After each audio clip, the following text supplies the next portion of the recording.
Olá pessoal, boa noite, um abraço a todos os alunos que me acompanham, os amigos que têm assistido aos meus vídeos, tanto no Facebook quanto aqui no canal no YouTube. Hoje nós iremos falar sobre um assunto bem interessante, no entanto,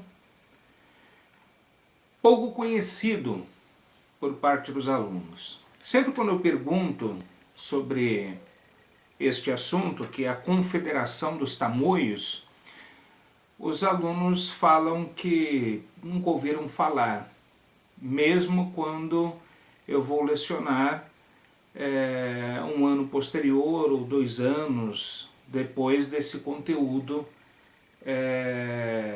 ter estado no planejamento daquele determinado ano. A Confederação dos Tamoios nada mais é do que a quebra de um mito de que os índios eles eram passivos, eles eram pacíficos, eles simplesmente se entregaram sem qualquer tipo de resistência, e isso não é verdade. Então, a Confederação dos Tamoios ela vem derrubar este mito,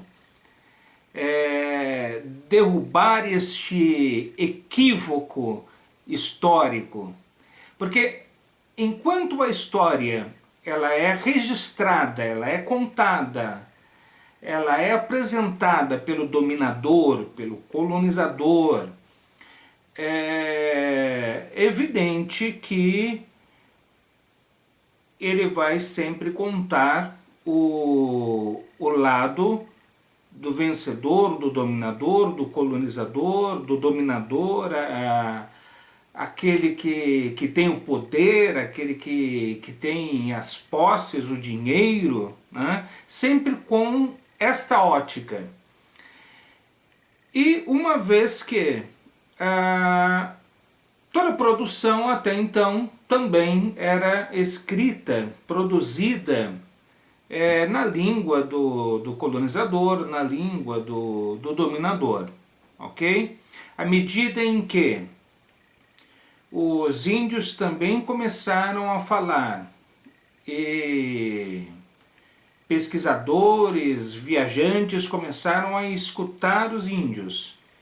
À medida em que o próprio índio começou também a produzir, a escrever, a registrar, e daí o outro lado da moeda começou a ser apresentado.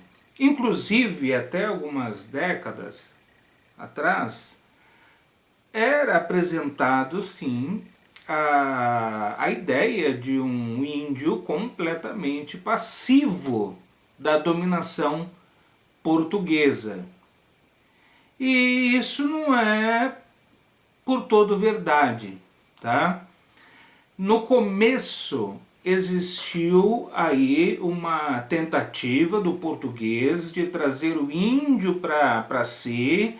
E aí a questão do escambo, a questão das trocas, né, dos objetos que os índios gostavam e não tinham e achavam aquilo maravilhoso, e o explorador português estava de olho no pau-brasil, uma vez que agora já está no período do Brasil colônia, porque o período pré-colonial, que foi de 1500 a 1530, eles não conseguiram encontrar por onde passaram e por onde exploraram aqui no litoral os metais preciosos que queriam. Mas surge aí o pau-brasil e esta madeira, este tronco desta árvore, apresentando esta tinta de cor avermelhada, que poderia muito ser utilizada, seria muito útil lá na Europa, principalmente no que diz respeito à fabricação de tecidos, em fábricas têxteis. Então aí a intenção do português de tentar convencer o índio com o escambo, até que chegou o momento que o escambo também já não estava mais funcionando, e aí o índio ele começou a ser escravizado.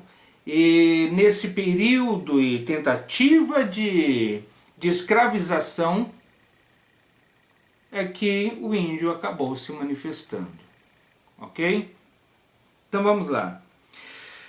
Desde a chegada de Pedro Álvares Cabral aqui, segundo o historiador Boris Fausto, ele chega a defender em um dos seus livros que existia aqui cerca de 4 a 5 milhões de indígenas, ok? Então tinha muita gente quando os portugueses aqui chegaram, ok? As relações, eu digitei aqui, separei pelo menos os principais tópicos para poder apresentá-los a vocês. As relações elas foram pautadas em alianças, mas também em guerras, ok? Dependia aí os interesses dos portugueses e os interesses dos grupos indígenas também, ok? Num primeiro contato, muitos índios, como isso já é apresentado nos livros, muitos índios morreram por causa de doenças que eles acabaram sendo contaminados pelos portugueses, ok? Doenças essas que o organismo do índio não estava preparado e por esse motivo não tinha defesa e muitos índios acabaram morrendo em função dessas doenças trazidas pelos europeus, ok? E isso não é novidade, está aí nos livros didáticos de história. No que diz respeito à relação das guerras e dos conflitos, veja bem, as tribos elas sempre acabavam travando disputas, elas acabavam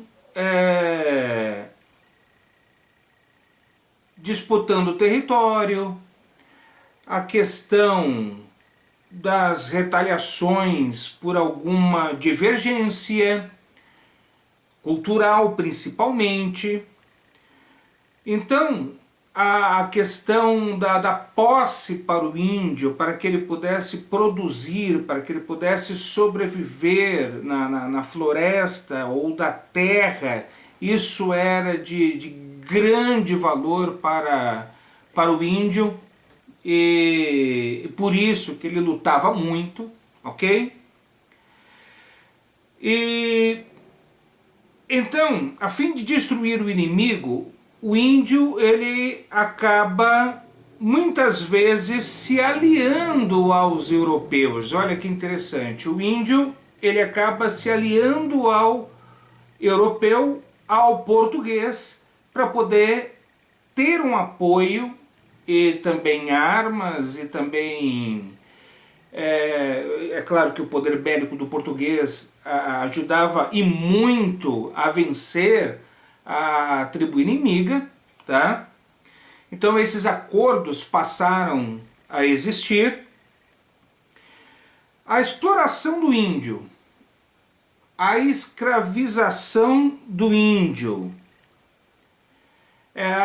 que precisava, no caso dos europeus, do português em especial, ele precisava da mão de obra do índio, principalmente para o pau-brasil, ok? As missões jesuíticas, de certa forma, acabaram mexendo aí com a questão da cultura indígena também, tá? Ao contrário do que muitos alunos pensam, né? Índio não é tudo igual. Existem várias tribos com costumes diferentes. Nem sempre são tribos amigas. Nem sempre são povos amigos.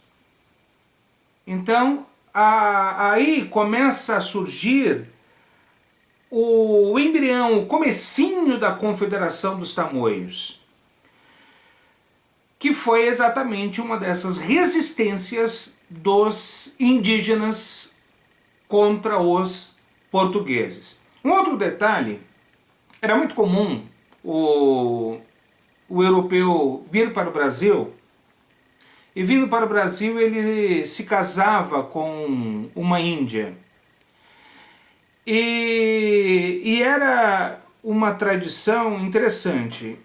A partir do momento que ele casava com aquela índia, ele era recebido como se fosse daquela tribo, a partir do momento que ele se casava com aquela índia.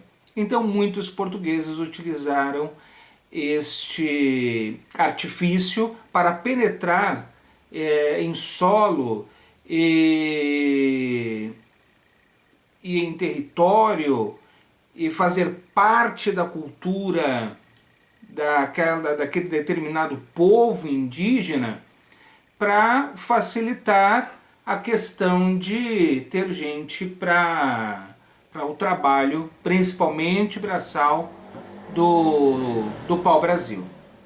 Ok? Um caso interessante desses foi exatamente João Ramalho, que ele era amigo do governador da capitania de São Vicente, que foi a que sobreviveu, e outra lá no Nordeste. Isso por causa da resistência indígena, diga-se de passagem, tá? Ele era amigo de Brás Cubas. Ele acabou se casando com uma indígena da tribo dos Guaianazes, alguns preferem pronunciar Guaianás, então da tribo dos Guaianazes, e a partir disso é feita uma aliança entre os portugueses e os Guaianazes, ok? Foi com essa aliança que acabaram comandando um ataque contra os Tupinambás. Os Tupinambás era sempre tido como uma tribo, um grupo indígena, um povo indígena, bastante arisco, não se deixava dominar. E um outro detalhe que eu já falei em algum outro vídeo, os Tupinambá, eles tinham o hábito, a questão cultural da antropofagia, de numa guerra contra uma outra tribo, pegava os seus melhores guerreiros e tinha como prisioneiros de guerra, tratava muito bem deste prisioneiro, depois com um golpe em um ritual, matavam esse guerreiro, ele era esquartejado e cozido e distribuído para a tribo, porque existia a crença de que a agilidade, a sabedoria, os poderes dos ancestrais, e aí é que entra a questão da crença, da cultura, e iria passar por aquele que se alimentasse pelo menos por um pedaço de carne do guerreiro inimigo. Então, durante muito tempo, isso foi chamado de canibalismo. Daí os antropólogos, professores de história, começaram a mudar a palavra canibalismo para antropofagia. Os povos antropófagos. Antropos, do grego, homem, pessoa ou ser humano, e fago significa comer. Juntando essas duas palavrinhas gregas, deu antropofagia. Antropófago. Então, aí essa palavra começou a pegar e ia ser mais utilizada por escritores. Ok? Veja bem, em um desses ataques que os portugueses fizeram com os guaianazes contra os tupinambás, a fim de escravizá-los, acabaram capturando também da tribo do Caiçuru, do Caiçuru, a pronúncia correta, o chefe da tribo Caiçuru, e levaram o chefe da tribo Caiçuru com eles. Só que devido aos maus tratos, ele acabou morrendo. O filho do chefe desta tribo, o chefe que tinha sido levado como prisioneiro, o nome dele, Aimberê, ele fica enfurecido de terem matado o seu pai, ele assume o comando da tribo, tá? Declarando em seguida guerra contra os portugueses e contra os guaianazes. Só que ele não vai sozinho. Chama seus amigos poderosos. Daí eu tenho aqui os tupinambás, os pintobuçu, os coaquira e os cunhambembe. Eram os principais, a fim de fortalecer esta batalha. Então, o Emberê, dos Caiçuru, ele não estava sozinho. Então, é aí que estava formada a Confederação dos Tamoios, ok? Que também é indígena, pode ser chamado Tamuia, que significa o mais antigo, tá? Então, a junção dessas várias tribos contra os portugueses e os guaianazes é que foi a Confederação dos Tamoios. Beleza? Ocorreu que nessa mesma época os franceses eles estavam invadindo o Rio de Janeiro, também para colonização, tá? E para conseguir combater os portugueses, os Cunhambembe acabaram se unindo aos franceses, tá? E recebendo armamento para poder lutar contra os portugueses e os guaianazes. Acontece que isso acabou não dando muito certo, porque houve uma epidemia, tá? De doenças que acabou matando muitos indígenas, inclusive, o chefe da confederação, o nome dele Cunhambebe, tá? E isso acabou enfraquecendo bastante a revolta, tá? Do caso dessa confederação aí dos tamoios contra os portugueses e os guaianazes. Mas, mesmo assim, o Aimberê, sabe aquele cara? O Aimberê, filho daquele chefe da tribo que foi morto por maus tratos, pois é, ele agora se torna chefe, tá?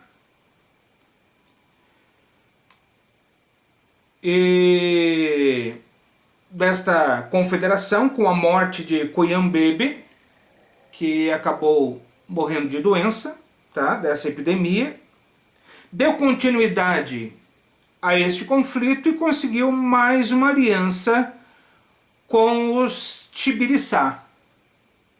Mais um povo aí para se unir contra os portugueses e contra os guaianazes. Mas daí, o que acontece?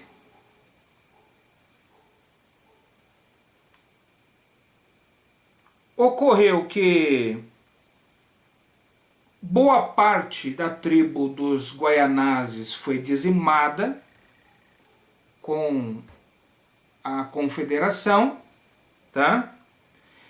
Mas em 1567, isso porque já há 12, 13 anos de guerra, de batalha, a confederação dos tamoios foi, para vocês poderem anotar aí, é claro, também os alunos têm o conteúdo do material didático, de 1554 a 1567. Então, nós temos aí pelo menos uns 13 anos de batalha. Uns 13 anos de confederação, de lutas constantes, sempre que podiam, várias batalhas, e eles insistindo com tudo isso. Mas daí chega o Estácio de Sá, o Estácio de Sá, a mando dos portugueses, e ele acaba, é claro, armado até os dentes com uma boa esquadra portuguesa.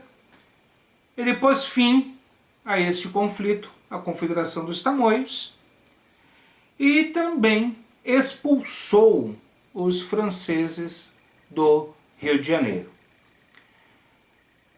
E aí, é isso, pessoal. Basicamente isso. Procurei pegar as partes principais para ficar mais fácil vocês compreenderem este tema, que não é tão simples, é um pouco complexo, como vocês acabaram de ver, mas eu acho que eu consegui pegar pelo menos as partes principais. E o que ficou bem claro é que um grupo de povos indígenas se unem para batalhar contra portugueses que estavam unidos com os guaianazes, e essa união era exatamente uma resistência indígena, ok? No livro de vocês está a resistência dos indígenas. Então, veja bem, essa resistência indica exatamente o óbvio, o claro, que o índio não era sempre pacífico e não era sempre passivo no que diz respeito a ser colonizado, a ser dominado e a ser escravizado, ok? Muitos morreram, povos indígenas foram dizimados, tá? Em função das guerras e das doenças, das epidemias, ok? Trazidas pelos europeus, ok? Mas a Confederação dos Tamoios foi exatamente esse movimento de resistência indígena contra o colonizador. Ok, pessoal? Um abraço, um beijo e até o próximo vídeo, se Deus quiser.